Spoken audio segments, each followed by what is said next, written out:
And here's why. In the late 1880s, there was a very famous physician who was a big proponent of strength training. Well, he died of a heart attack. And that terrified people of strength training for like, whoa, whoa, whoa, that stuff will kill you.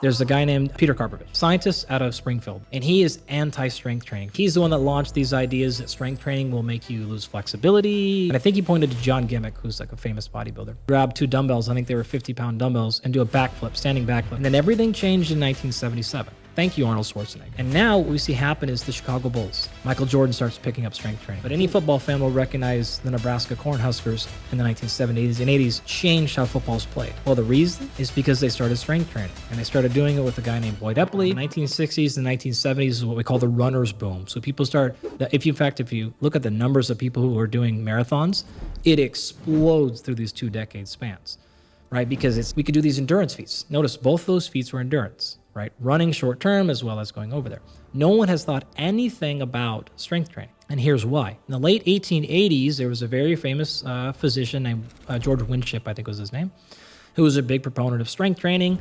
Well, he died like in the age of 50-something of a heart attack. And that terrified people of strength training for 70 years because they're like, whoa, whoa, whoa, that stuff will kill you. Because he was a doctor, he was running around the country doing these exhibitions and purporting it, and then he died. It's sort of like Atkins. 100%. Dying. Although some people say he died of a heart attack, other people said he fell through the ice into cold water. That's debated.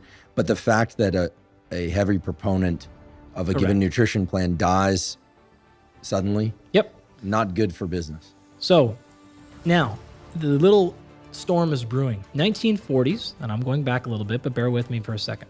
There's a guy named Peter Karpovich, and he's a scientist out of Springfield, like the decorated physical education, PE, like that's a legendary place, Springfield College. And he is anti-strength training for a lot of the same reasons. In his entire career, he talked about no to this. He's the one that launched these ideas that strength training will make you lose flexibility. It will be bad for kids. Like all these things that we know now are clearly not true. He's proponent of these things. And there's a show that happened at Springfield College. And a guy named Bob York, and York Barbell, that's still around today, is going around the country and putting on these exhibitions. They come to Springfield, and it's sort of like a new age, like social media thing where it's like the students know what's about to happen because Karpovich shows up to this event and everyone knows he hates strength training and everyone's like waiting for it to end just to see what he's going to say. So this whole exhibition goes on and these people are doing, you got to remember back in the time, like bodybuilding, weightlifting, powerlifting, strength, strongman, it's like all the same thing. There's no differentiation yet. And it finishes and Karpovich stands up and like the crowd goes silent. And he just asks one question. He just points to one of the guys and says, scratch your back. And now he's just assuming and waiting for the guy to be like, and not be able to put his hand behind his head. And I think he pointed to John Grimek, who's like a famous bodybuilder. And he reached back and scratched his back, no problem. And then they proceeded to grab 2 dumbbells, I think they were 50-pound dumbbells, and do a backflip, standing backflip with both in each hand.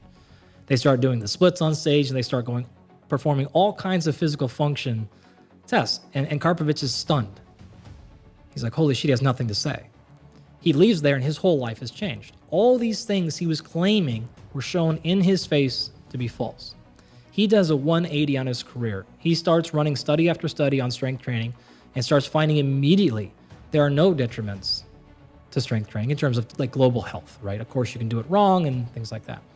And in fact, here comes a whole bunch of benefits. So through the 1950s, while this thing's going on with the endurance folks, no one's still strength training because there's no record to see. There's no American College of Sports Medicine. There's no societies. There's no science. We're not sure it's safe. And meanwhile, Karpovich is just hammering study after study after study, showing you it's safe, it's safe, it's safe, but it hasn't picked up yet. And then everything changed in 1977. Thank you, Arnold Schwarzenegger. He came out with the trifold. He hits you with pumping iron, which I know you know that movie, right? Pumping It's an iron. interesting movie, even for those not interested in bodybuilding. It's a very interesting movie because it really gives a window into not just him, but the way in which weight training started to show up as a regular practice. You know, Totally. when I was growing up, the only people who weight trained were people preparing for football, bodybuilders who basically didn't exist in the town where I grew up, and the only people who did yoga were like yogis doing Bikram. But now you drive through any major American city or European city and there's yoga studios, there's gyms with free weights. Yep. Arnold Schwarzenegger is largely responsible, I think, for initiating that shift. Yep, because think about it. He hit us with Pumping Iron, Conan, and then the Terminator, almost in back-to-back, like very close within years. So you've got this whole cascade of the 70s of people running, cycling, and swimming. Now science is starting to come out that it's not dangerous and maybe actually some benefit. And then boom, not only is it not bad for you, it can make you into a real world superhero. I mean, think about the psychology of a child growing up watching somebody like Conan.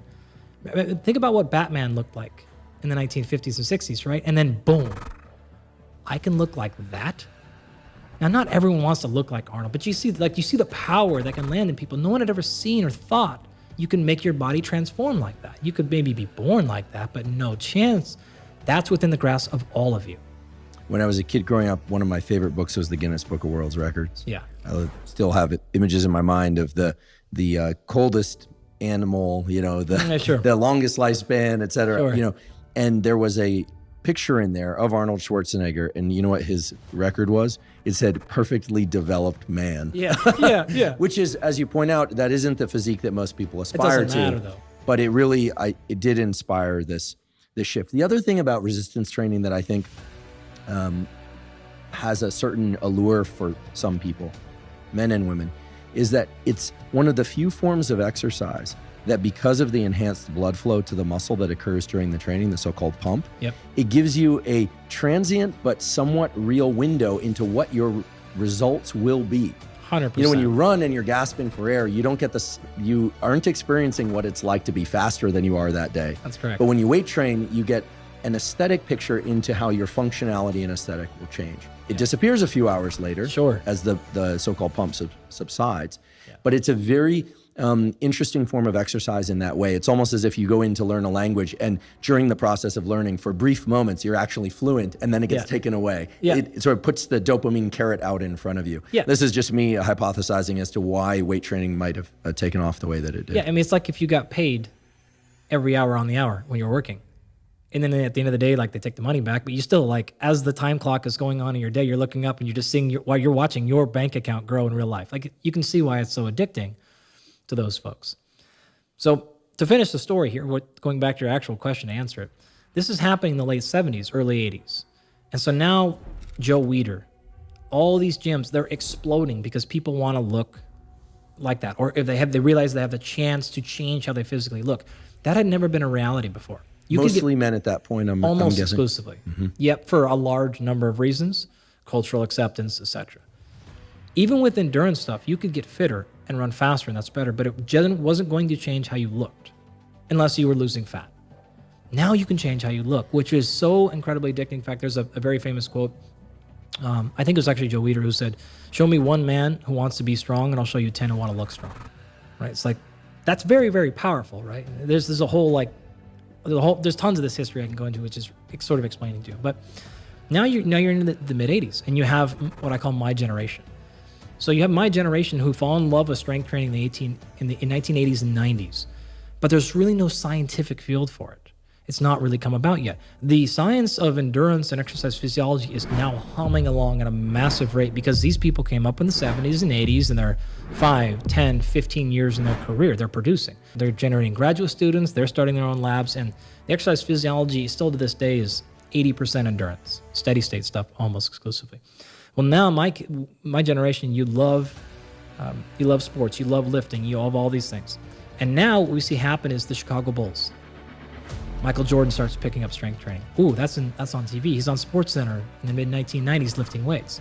And we go back, actually, to the late 1970s, and I'm not sure if you're a football fan, but any football fan will recognize the Nebraska Cornhuskers in the 1970s and 80s changed how football's played.